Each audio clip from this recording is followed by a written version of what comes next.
Hi, everybody. So I want to welcome Kelley today. She's my favorite astrologer.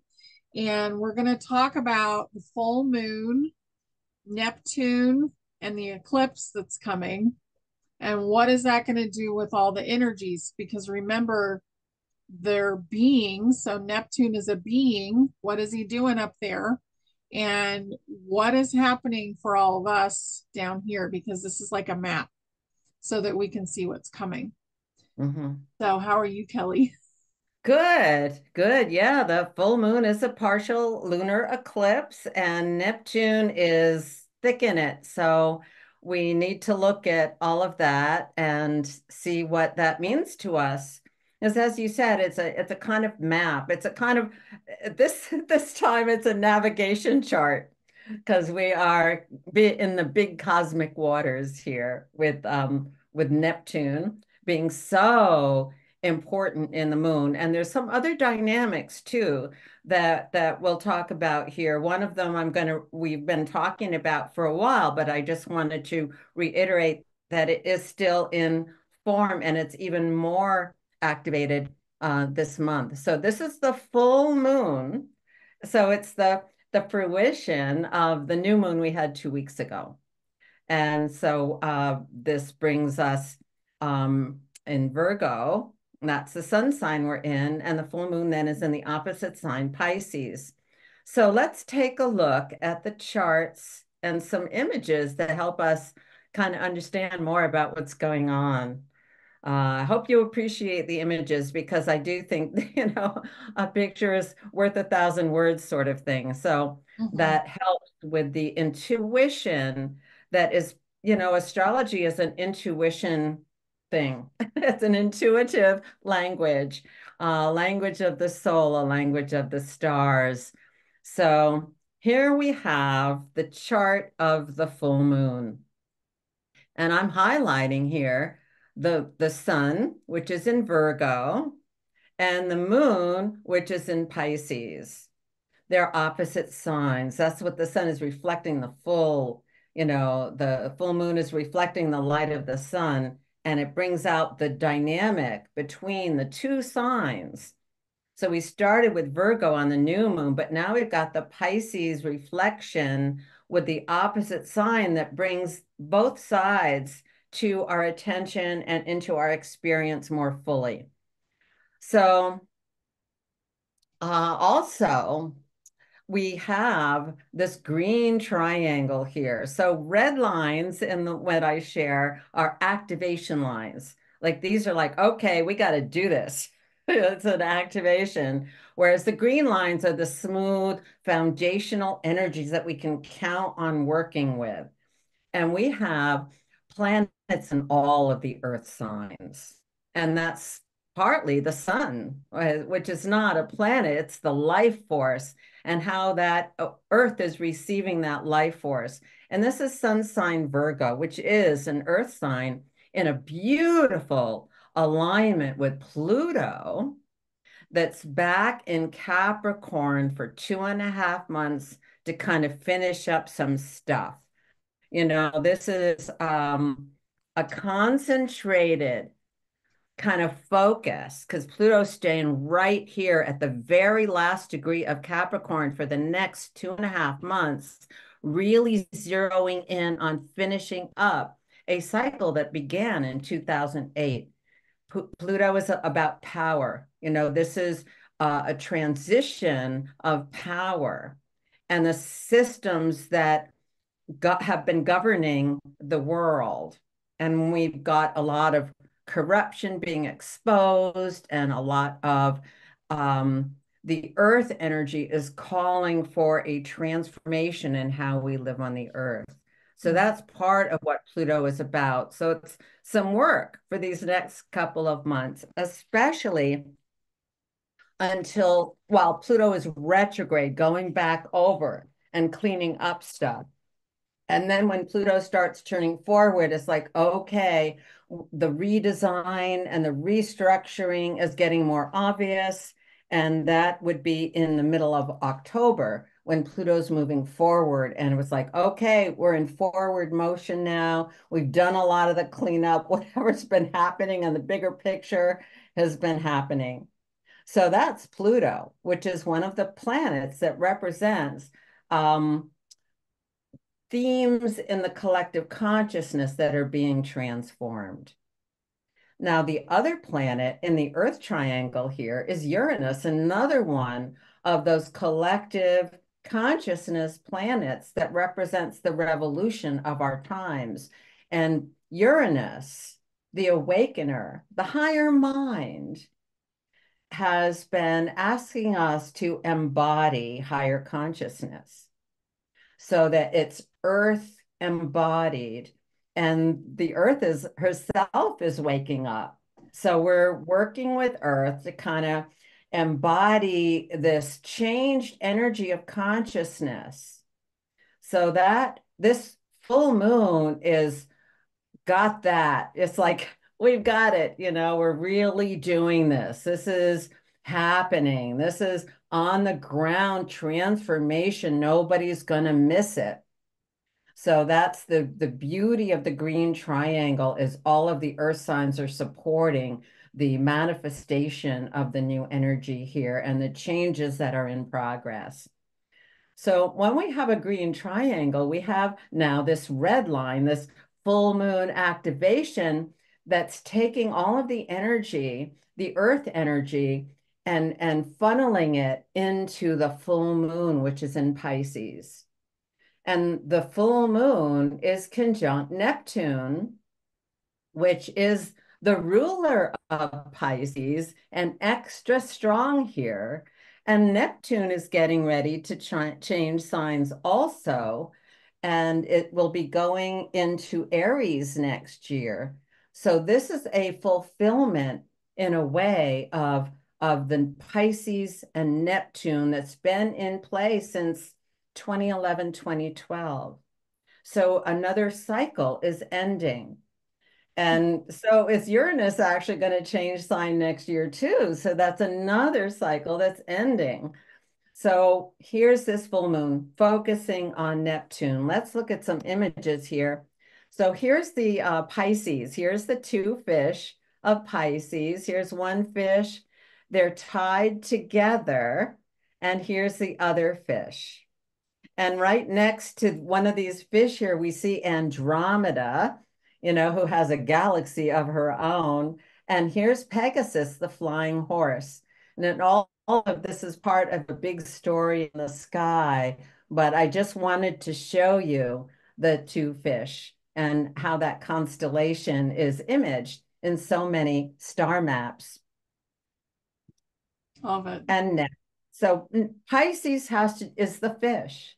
It's about water. It's about the sea. It's about the sea of universality as much as any seas that we can really navigate on Earth. But we're navigating the celestial seas as well here.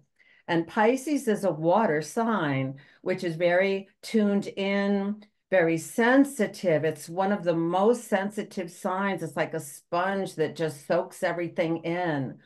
And so one of the lessons we're learning right now is how to clarify, how to create our own shape so that we're not taking in energies that aren't good for us. And that's one of the things we're really working on for the rest of the year while Neptune is in Pisces. Mm-hmm.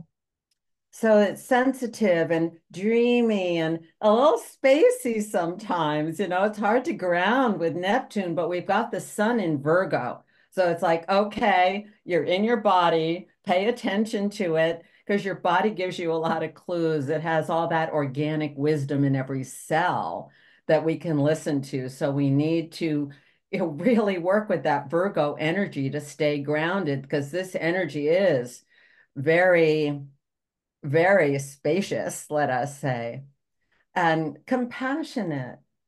And it's very sweet. Pisces is a very sweet, kind sign. It's very forgiving. It has a mystical side and also a delusional side. Neptune and Pisces, they are very coordinated in their meanings and themes. It can have addictions because Pisces is like, ooh, this is a really dense and challenging world. I just need to get out of here for a while. So sometimes addictions are a choice. And this may kind of amplify our awareness of where we have addictions that aren't good for us anymore or holding us back in certain ways and, not good for our bodies either.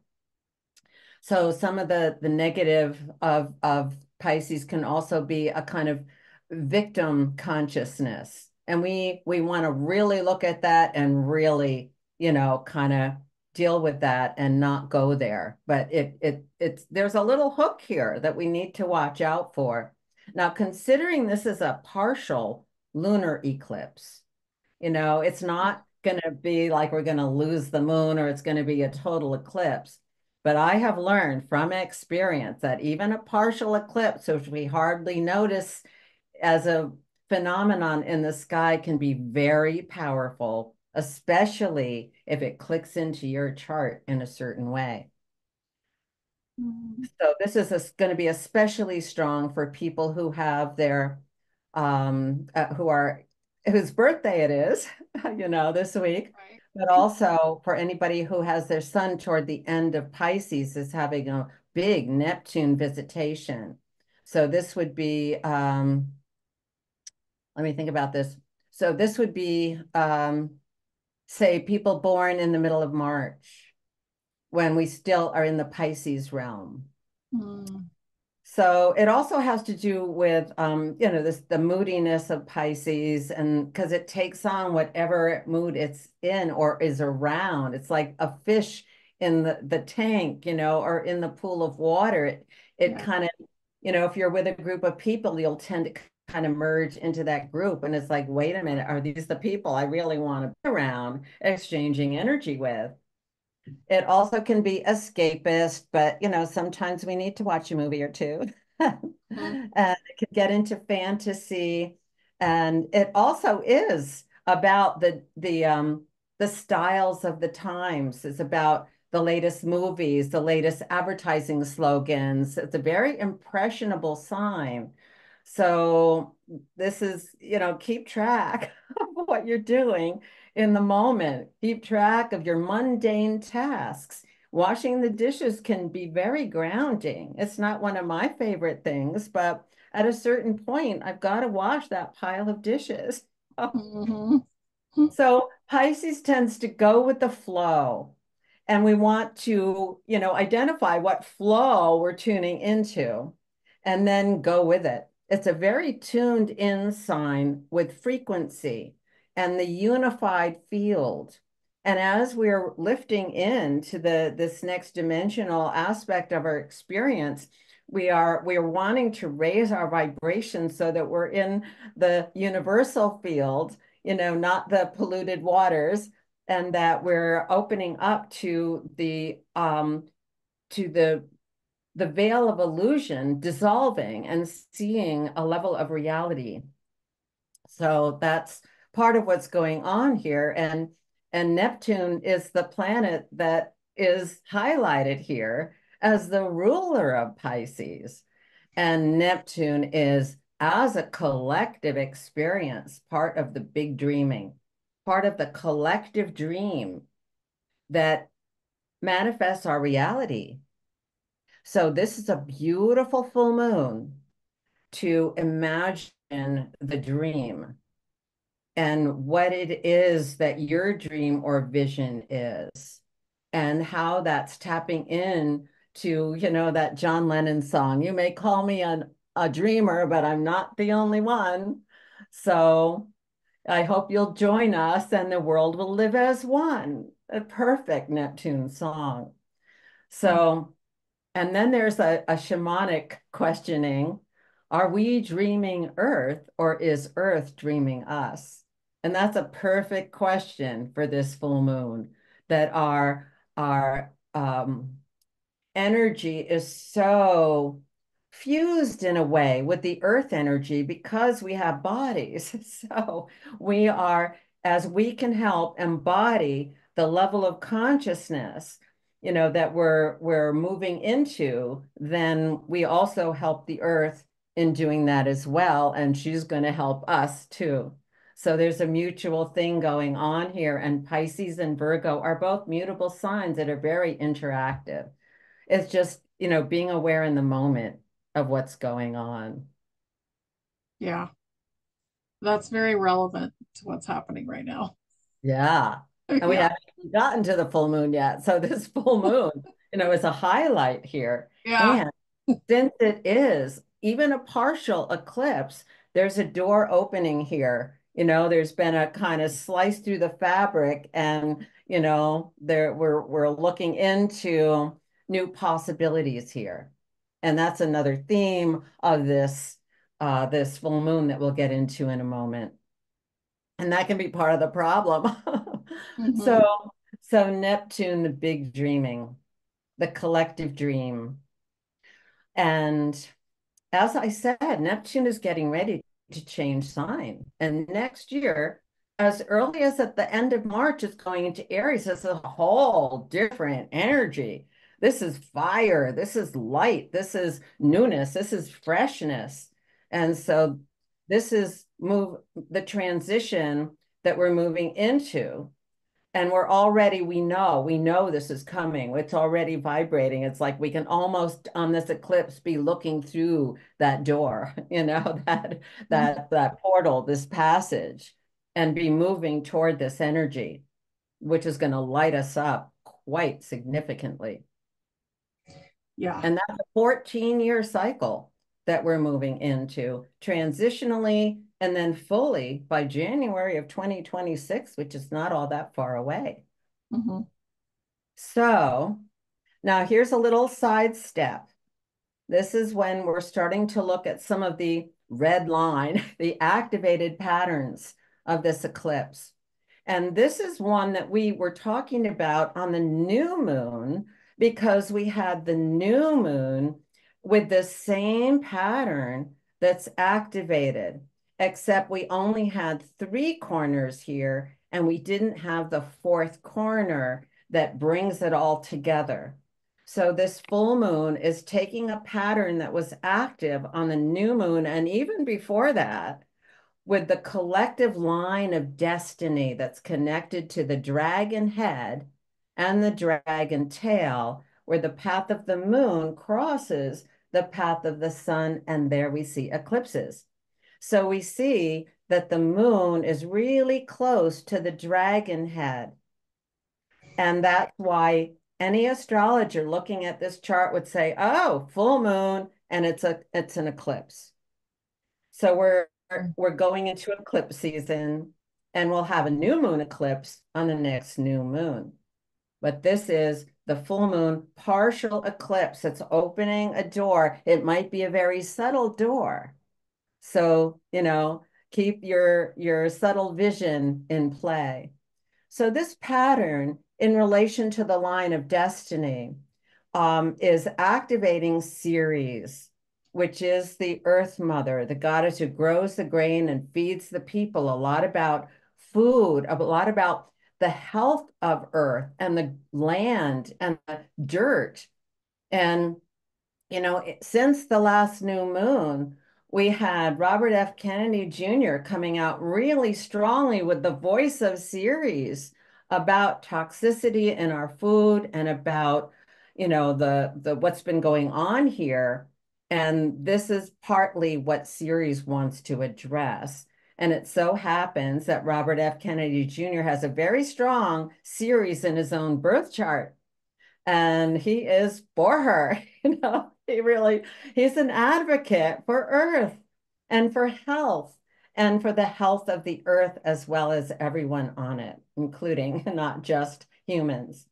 So Ceres is in Capricorn, which is the sign of business. And it's like, okay, the business has to change in order for the health and wellness of people living on the earth and the earth herself. So she is calling out. And this is the line of destiny. This is the leading edge right now, is pioneering, is inventing, is taking new pathways forward that we haven't taken before. So it takes a bit of courage, it takes a bit of stepping out. And Mars is the planet that's activating all of this. This on this full moon, Mars has come into position here. So it's at 7 degrees. Ceres is at 8 degrees. The dragons are at 6 degrees. So this is a very peak pattern here. And Mars is saying, do it, people. Take care of yourselves, feed yourselves properly, look at, become aware of, and do something different that's going to increase your health. Take steps. And Mars is going to go retrograde and it's going to be in Cancer for the rest of the year, except for just a few months, a few weeks actually, that we will look at as we do the new and full moons. Mars will go into Leo for a little bit, but basically it's going to be in Cancer for an extended time. Mm-hmm. This taking care of. And this is the inner child. This is the tenderness and caring and nurturing energy. So this is Mars is do it. This is what we're doing now. We need to take care of. And this is kind of like circling the wagons where it's home and family becomes very important and also just considering Earth as our home. So Mm-hmm. this is part of the dynamic. And um, the black moon is still here with Venus. We had this on the full moon as well. And this is bringing forward a lot of our soul connections with other people. And also the awareness that we cannot compromise our integrity to be with people who are compromised or compromising us. So Mm-hmm. this is very strong. Stand in your own sparkling light. So here we have Salacia, the mermaid who makes the sunlight sparkle on the sea, and she's married to Neptune. So we've got this energy going that is very clear that the new pathway is opening up and we're moving forward, at our own pace. Because Aries is like jump into it, but Mars in Cancer is saying, just take your time, move along, be confident about each step, but don't fall back into old habits or the past. We're moving forward. Take your time with it. Take care of yourself as you're moving along, but we are moving along. And so this full moon is part of that. And just as a visual reminder of what we looked at on the new moon, we have Ceres here and we have Salacia. So I shared this image last time, but I wanted to re-evoke this in your visuals because these visuals do stimulate imagination, which is one of our subtle senses. Yeah. We have the five senses, and then we have intuition and imagination, which are also some of our senses. It's more Neptunian. It's not so much tactile senses, although I think we could go there. Yes. Any commentary on that, honey? Well, there's a lot of different things going on. So the patterns are shifting and changes in progress. So to me, this is like we've really been going through a lot of stuff over the last few weeks, and it's all been about the inner child and releasing trauma. And a lot of that has been around abundance, trauma around Oh, denying abundance. So it looks like to me that this is the shift, the doorway, that's allowing people to begin to see more and more beautiful, abundance. Yeah. beautiful. Yes, and Venus is the goddess of abundance, of beauty, of love, of all the good things in life, and she's in Libra, her own sign. So Mm-hmm. in part, this has to do with relationship, with others, but also with ourselves and with the earth. It's all our relations, that we're in relationship with. And Venus is opposite Chiron, the teacher healer.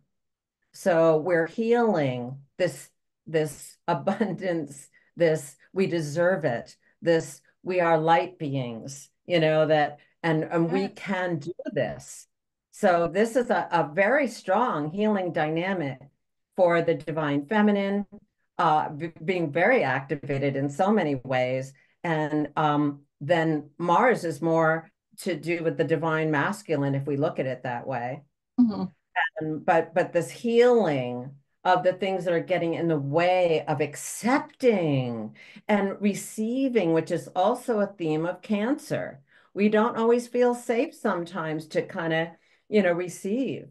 But if we're Well, receiving from here, it's total trust, total beauty. It's just sometimes other people, are a little difficult to know, are we going to be okay? Are we going to be hurt? Because Cancer is very sensitive. Pisces is very sensitive. So we've got to take care of ourselves. And you talk often about putting a bubble of light around ourselves. That's a beautiful way to feel like you're shaping your energy in a way that you are in a safe safe space. And yeah. that's really important too.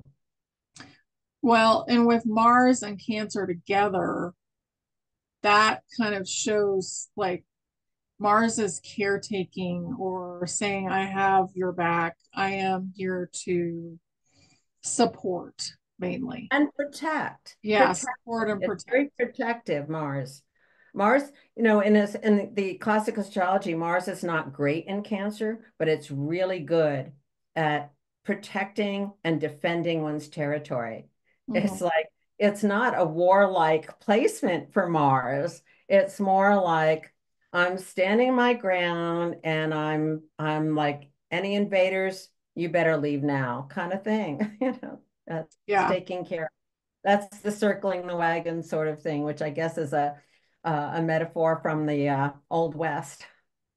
yes, it is. So, so this is one of the activated patterns.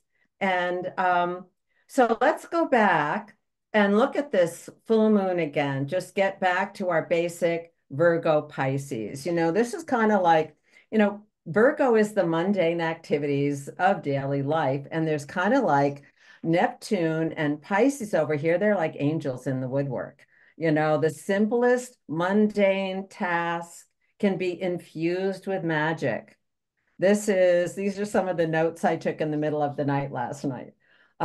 It's almost like this eclipse is like a kind of a pause or an opening in the fabric of space-time and a kind of we're suspended in a timeless moment and we can receive something. So this requires a kind of stillness to, just to rest, get extra dream time, because the dreams can be very talkative at this point, usually through images or storylines, which is partly what astrology offers as well. So this is listening to our inner voice, the inner music, the inner, for inspiration and going within. We don't, whatever's going on out there, who knows? What it's the illusion, it's the dream. So Mhm. we want more of a true dream, more of a harmonious dream. And we have some more dynamics here connected to the full moon. So here is Jupiter in Gemini, and it's squaring the full moon, but it's also squaring two planets that are also connected to the full moon. One of these is Saturn, which is in Pisces. And if you're out there at night looking at that full moon, you're going to see something bright and kind of a radiant golden. And that is going to be Saturn. Saturn is going to be visible. Well, I think it will be visible next to the full moon because the full moonlight often washes out the light of some stars, but Saturn should be strong enough to show up. And Saturn is about what's actually manifesting and happening. And it's one of the tasks we're doing for a 2.5 year period when Saturn is in a sign. So Saturn in Pisces is exactly what we were saying about shaping your energy field so Mhm. that you're not letting in vibes. Some of us have leaky auras, stuff is getting in and it's like, no, we don't want that. We want to pick up any stitches. We want to kind of sew up any kind of tears that aren't the positive openings that we are looking for. Mhm. So Saturn and Jupiter are one of the big dynamics going on for the rest of this year and even into next year a bit. And they're at odds in terms of their signs because Pisces is in water, go with the flow, it's saying. And there's Gemini with Jupiter there, so many options, mind going all over the place. I could do this, I could do that. I've got this to do and that to do and the other thing to do. It can have a feeling of overwhelm because Jupiter makes everything bigger. So it's like more ideas, more options. Consider the option carefully. And that would be the Virgo. Is this workable? It sounds like a great thing to do, but is it good timing for me? Can I really manage this? And that is also adding in Mercury to in Virgo, which is its strong sign. This is being very discerning and kind of sifting and sorting. Okay, I've got all these things to do today. What's on the top of my list? What's the priority? And as you go on through the day, something comes up. Okay, my priorities have shifted, but this is what's happening now, so we can't have too much of a strict plan. We've got to go with the flow and also go with the dynamics that are happening. Um, so, Jupiter is just like, keep breathing. It's like, calm your mind down, just like, well, bring your mind down and don't get too strung out. So there are a lot of options. Consider even being open-minded to new information. Don't feel like it's going to be too much. It might be the exact message that you need. So keep listening, keep open, keep flexible. But this is challenging because Saturn wants to focus and Jupiter wants to amplify and expand. So how do we do those things at the same time? And you Mhm. might remember back to it was solstice 2020 that Saturn and Jupiter were together in the sky, looking like an especially big star. So this was the opening of that cycle, and they went into Aquarius together. Now we're having the activation of, okay, let's work this energy again and move further along on what the possibilities are for moving into the Aquarian energy together. And again, are the people we want to do that with? Who are you talking to? What are you talking about? What do you want to be talking about? Who do you want to be connecting with? Kind of in the day to day. So that's part of the dynamic here that's quite adds complexity to this full moon because there's more in Virgo, and more in Pisces. And they're so different as well. There's that Pisces spaciousness that Saturn is trying to focus, on finding the right path through. And there's Virgo, the earthy, mundane, you know, and some things it's like, okay, I guess I'm not getting to that because it's like, how many balls can you juggle, says Jupiter.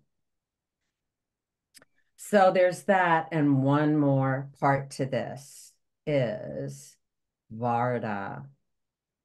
So Varda is over here in Sagittarius, bringing this dynamic to a fruition. And Varda is at 25 to 6 Sagittarius. Let me just check about where she actually is. She is at 26 Sagittarius. So there's the full moon at 25, 25, and Jupiter at 20. The closer the numbers, the stronger it is. So Mm-hmm. Varda is actually a stronger activation on this full moon than almost anything except for Neptune, and they're working together. So Sagittarius is a fire sign, it's a visionary sign, and 26 Sagittarius is where we need to head through, right to the center of the Milky Way galaxy. So Varda is channeling information from the galactic center, the heart of the Milky Way. And Varda is the Star Lady. Varda is one of the Tolkien characters from his prehistory of Middle Earth, which is written in the Silmarillion that was published after he died. And this is his creation story. And so here she is channeling from the galactic center a vision that is coming through the eclipse. So Varda, the Star Lady. So in Tolkien's story, the creator surrounded himself with a cloud of angels or high level beings. Mm-hmm. And they started to sing, and then it became a choir of angels. And it stimulated the mind of the creator to envision Earth. And 14 of these angels got excited and wanted to go experience Earth. So when they got to Earth, they realized they had to create the vision. And Varda was the highest of the feminine archangels. And her partner, Manwë, was the highest of the masculine. And he was closest to the mind of God in terms of the original vision in the mind of God. And Varda is the star lady who created the stars, created light. She is a light bringer. So she's bringing the light of all possibilities from the center of the Milky Way galaxy, and we're and speaking to us in our own intuitive capacity to receive this information, this vision, this inspiration. And Sagittarius is a sign that just knows things. It just like when you know it, you know. And people say, how do you know that? And even you can doubt yourself, like saying, how do I know that? It doesn't make sense. How could I know that? You know it. That intuitive capacity is one of the awakening talents, right? The gifts that we are born with and are getting activated right now. And with Varda here in Sagittarius on this full moon, that's a big dreaming full moon. So we are receiving this vision that can inspire us to make the changes we need to make in life, because we've been seeing a lot of red lines in this full moon chart. Mm-hmm. So, and we're going into a new era. Every time that she created a light, and they were, all these angels were manifesting the earth, vision for earth, the negative power who couldn't create. So he could only wield his power by destroying. And that was the negative, in the Lord of the Rings. So that he would destroy the world, and then they'd have to recreate, and she would bring a new form of light into the world. Mm-hmm. And this happened 2 or 3 times. And so now we are going into a new era guided by this inspirational big dream. And there's a new light that's emerging. We've been in this field of plasma, liquid light, and it is infusing the whole solar system, not just the Earth. So we're in this with all of this celestial energy.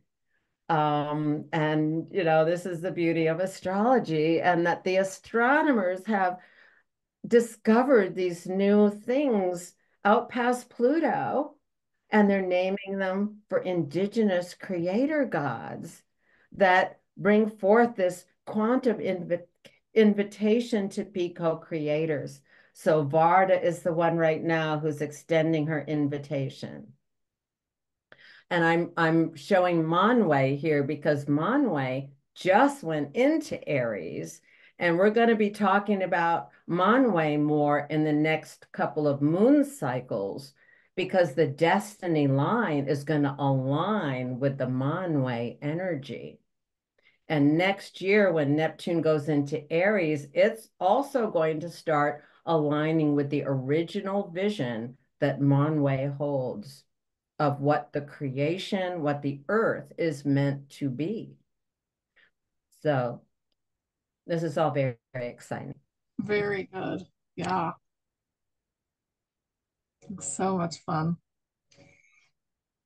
Yeah, there's Yeah. so many things that are about to shift, and this is showing us kind of how. So Mhm. just taking care of Yeah. your own energy during this time. And astrology also has a bit of the when, the timing, celestial timing. Mhm. And, it's a bit fluid because if you're tuning into the energy, you're going to pick up on it sooner than it culminates. So there's that's part of the flow here of if we're creating a vision and the manifestation energy is next year, we're still in there, we're still in that vision, and we are then starting to manifest it in the way that we're living our lives. And that also is part of the full moon with the vision and the Virgo mundane, bring it into everything that you do. You know, Beautiful. um, yeah. This is good. I Oh, feel like it's like a culmination of what's been going on. Like the doorway is opening to walk through, and also it's opening to allow things to come through. yes, Yeah. yes, yeah. So it feels like very good news to me. Yeah, Virgo's like one step at a time. Mhm. Take one step and be there. Take another step. And part of the healing energy of Chiron right now is about being in the moment and open Mhm. and receptive to whatever is unfolding in that moment. Yesterday I was trying to practice that and I realized I was doing something that I hadn't intended to do. I had intended to do something else, but just arising in the moment, all of a sudden I found myself doing this. Yeah, And that is also the going with the flow, and to some extent keeping our vision in mind, keeping the goal in mind, the goal being the vision, how we want to be experiencing things, and starting to find ways to actually do that as we're moving through our days. absolutely. Yeah. We are changing the world right now. And the world is changing us. Yes, Or it the is. world, the earth, let's say the earth. Yes. Yeah. Yeah. Because you know, yeah, we're changing it. It's Mhm. amazing, and will be more amazing because of the eclipse shifting things and the next new moon being an eclipse as well. Yeah, So eclipse season, and it's these changeable moments that can be very surprising, very surprising. So it's surprise. necessary to be open to what is happening and not argue with the manifestation, but Yeah. how are you meeting that moment? And our belief systems, that's the Jupiter factor. Are, anything is possible. Can we actually believe that? Yeah. That's really important. Can we believe it? Look at all the things that have happened over the last 4 years and look at how many changes have happened in the outside world and in the inside of you and the knowledge that has come in and the way that you're operating. Like all of us have changed so much over the last 4 years, and we're moving into another change. And it feels Wow, like a really good one. yeah, I don't want to say we're fast forwarding, but Mm-mm. the vision is there and the vision is opening, but we need to like step and step and step in a place where we feel we can be embodying it as we go and not skip steps, you know, or we don't want to fall flat down. So take your time, feel your way, and trust that it's going to have faith. That's a key word of Neptune too. Have faith that it's going to all work out, because sometimes Cancer gets a little nervous about that. It's looking for security, and the old way does not offer security. So yeah. No, I feel like it's the release. The cancer is the symbol of the release from the inner child. Yes, That, absolutely. yeah, that the inner child is safe to do it now. Yes, Yeah. yes, that is absolutely a fabulous interpretation of that Mars in Cancer. It's Mhm. going to be okay. Don't worry. It's going to be fine, because it's about growth. We can't stay in a little tiny pot. We get root bound. Plants die. We need to expand our I don't even know what to call it, our reach, our vision, our experience, um, with the fine tuning of Neptune frequencies and vibrations. And they're getting more refined, that there's just a little static. And sometimes we'll put up with that, but not now, not with this full moon. If you don't want any static. No, no, this Yeah. feels really good. Yeah. Mm. Really good stuff, Kelly. I know. I So, just love astrology and the languaging, and the intuitive. It is an intuitive language. And there's the art interpretation. People interpret astrology differently. And to some extent, it's based on your mindset and your belief systems. And we're exposing our belief systems all the time. oh yeah. And, there's that saying, seeing is believing. But if we turn that around and say believing is seeing, Mhm. that is the creative, co-creative invitation that Mhm. we are, our vision, if we hold that, and, people say, oh, oh, that can't be happening. And I say, in my world, it will. In my world, it is, you know? Yes. Yep. Believing is actually what brings the seeing to fruition. Yep. Yep. And we've all experienced this, but we used to have information coming in from the outside that made us manifest or helped us manifest things that we didn't necessarily like because Mm. we thought that was the truth. So we believed it and then we created it. And now we have a chance to believe what we want to believe and create that. Yes, and that's the beauty of Jupiter in Gemini, which can have to do with our thinking. Number one, sometimes things don't make common sense. And so that's the Virgo. This doesn't make sense. But also there's that, be open to new information, because maybe that's more true. It's either, is it that, and that's it. What is truth? You know? And there's that poem, I think John Keats wrote something like, beauty is truth, truth, beauty. That's all you need to know. Hmm.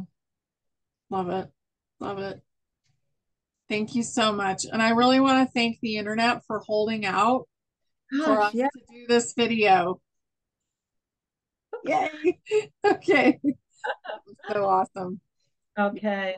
Thank you so much, Kelley. This was beautiful. And I'm excited for people to see it. So we hope that you guys enjoy it and enjoy this time because we're in that time where things are actually really happening and it's up to us to keep them going. And Yeah. we're really And doing it. celebrate the manifestation of change. It's Hmm. not going to be pretty, but in all ways. And it's going to be a bit shocking, but just be open to the possibility that this is and trust in yourself that you will choose the right way for you. Hmm. Yeah, Yeah. beautiful. Thank Yeah. you. Thank you, Kelley. Thanks, everybody. Bye. Joy.